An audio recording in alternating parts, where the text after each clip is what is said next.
Hi, this is Steve. Welcome back to the shop.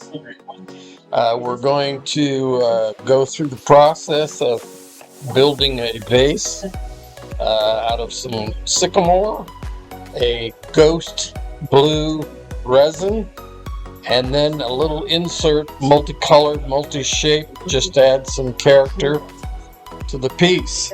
So let's get started. So to start, we're going to turn kind of a waste block. It's going to give us our wood look into this. Kind of a basic shape of the way I hope to get this piece shaped out ultimately. So we're going to go through the process of getting that chunk of wood turned, and then we'll cast around it. It'll also save us the expense of resin that would otherwise get put on the floor. So we'll get that done. I'll step out here for a minute, let you watch what's going on, then we'll get back to you.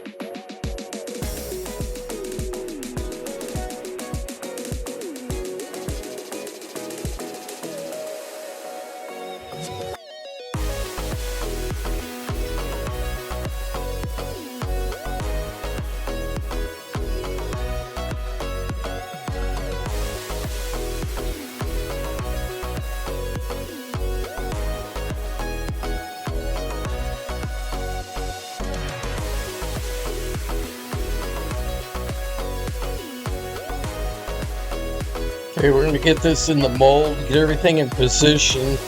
The little insert with the multicolors in it and the wood so that it'll be able to be brought out as we turn this down. So we'll get that in the mold. We'll mix up some resin here. That's the ghost blue resin mica powder, and newer stuff to me, but it turned out very well. It's really a unique color. So we're gonna get that poured in there, it's in the vacuum chamber. We'll fill up that mold with it. Gonna have to go back and mix up a second batch of resin to bring that fill line up as high as we can, and then we'll get that vacuum pump or vacuum chamber lidded up and start the process of drawing all the air out and get it down into that wood and get all the cracks and crevices filled with resin.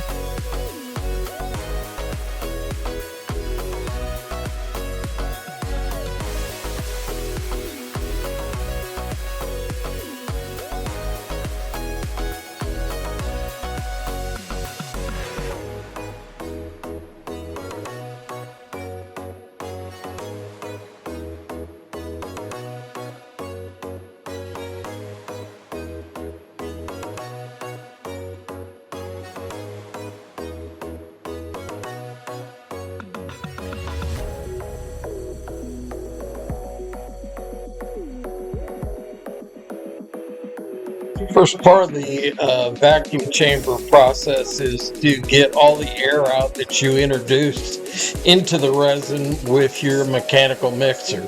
Now you don't get as much air in if you hand mix, but if you got any volume, you almost have to mechanically mix it so that you're sure you've got the two compounds thoroughly mixed, and then your powder, your color, is as well thoroughly mixed into that.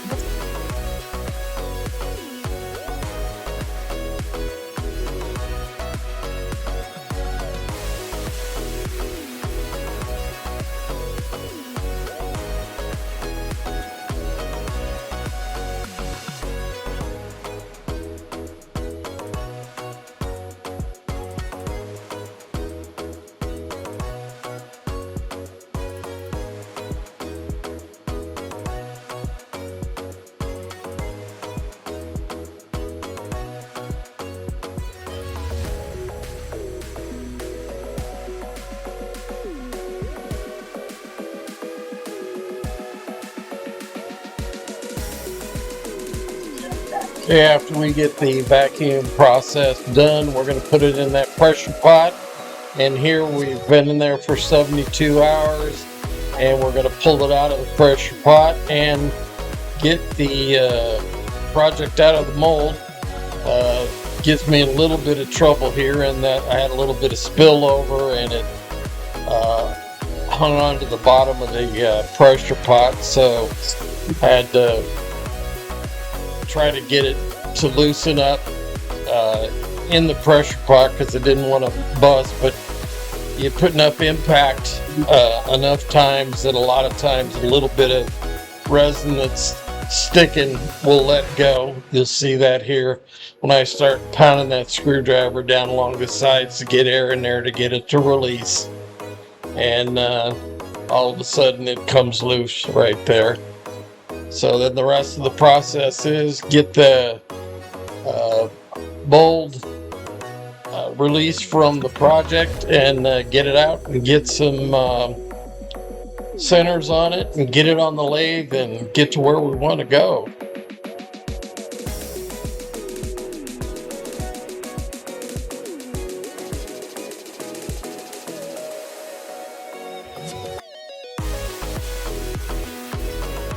Okay, we've got our project out of the mold and up on the lathe between centers. I'm going to start truing it up and get it so that I can raise the speed up on the lathe. The more cylindrical you get it, the faster you can go, and resin likes to be turned at a higher rate of speed. It just is much cleaner, much smoother. Doesn't chip out as bad when you're up at 750 RPMs and preferably higher than that. I think ideally for me it turns best between about 1,000 and 1,200 RPMs.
Okay, we're starting to get our shape developed, and we'll keep tone that down until we can get it to a relatively close to the shape that I want to get it to, and then we'll go to the hollowing out process and develop that inside shape. And just want to ask you that as you're watching, please subscribe, like, share. It's the way us little guys on the channels can keep our channels alive and moving. So I appreciate it. Thank you. But just, it's free, doesn't cost you a thing.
You'll see me use that Trent Bosch scraper right there. It's mounted on a Robert Sorby handle, but I love that thing. It's a negative rake scraper. It'll take the tool marks out of your gouges and just smooth them out.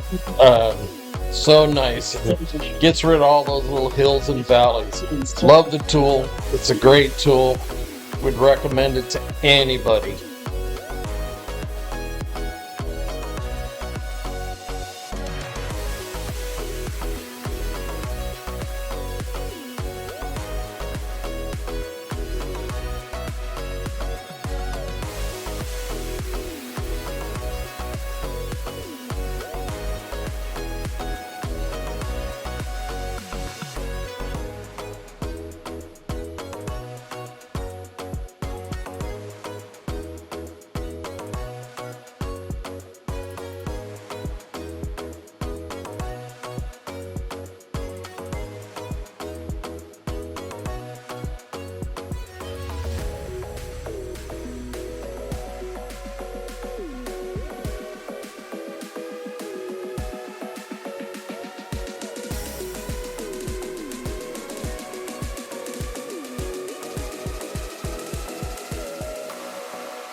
Starting to sand on the outside, get that shape down pretty refined, and as you see right here, I'm squaring off the bottom so that we can get a glue block on it and reverse this around so we can get to the hollowing process.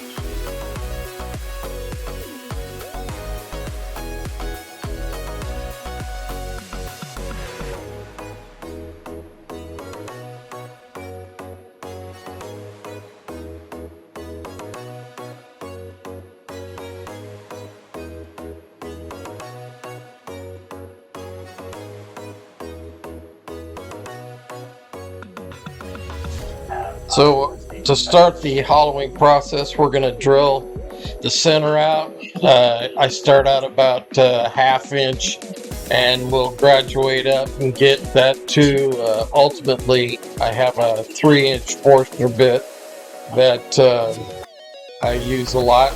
Then once we get that opened up, we can get in there with the tools and start the hollowing process and shaping the inside of the vase.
Use these wall thickness calipers quite a bit.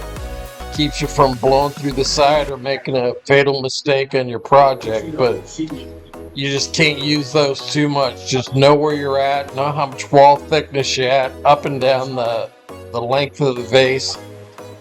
It's a life-saving tool to save a lot of projects, keep you from blowing through the side.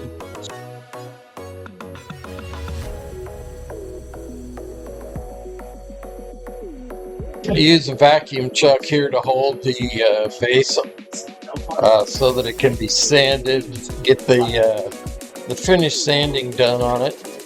Going to use a low RPM, otherwise it's going to throw that across the room. But you'll see me just use it to hold it in place, and then the spin on it will be a low RPM because it will come off pretty easy. You get a lot of weight forward of that chuck, so it's not going to tolerate much in the way of speed as far as RPMs go.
To get the final sanding on this, I go from 60 grit up to 800, and then I'll use steel wool 6/0 to get as smooth a finish as I can on here. On this project, I'm going to use a clear spray lacquer so that we don't get any ambering in it, and we'll let you see these final pictures of rotation and the still shots. I want to thank you very much for watching today. I appreciate it and hope you have a great day.